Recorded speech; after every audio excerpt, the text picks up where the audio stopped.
बहुत सुंदर एगो मज़ेदार नाव के गीत लेके आ गइल बानी। नाव के गारी गीत बा, आप लोग जरूर सुनी जा।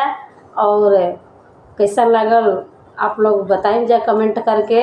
आ इ नाव के गीत बा हमरा देर के नाव के, तो सुनी नाव से का पूछाता और का बतावता, आप लोग जरूर सुनी जा।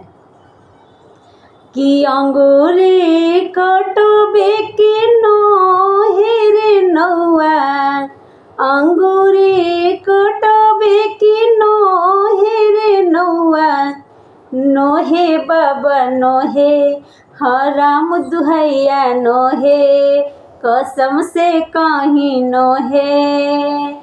दूल्हा के मोमी के लेबे की फुआ के रे नौआ, मम्मी फुआ दोनों, राम दुहैया दोनों, कसम से कहीं दोनों।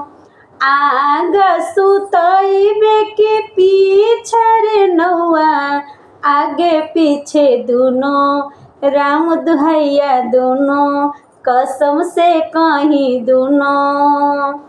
बेटा होई कि बेटी रे नौआ, बेटा बेटी दोनों, राम दुहैया दोनों, कसम से कहीं दोनों।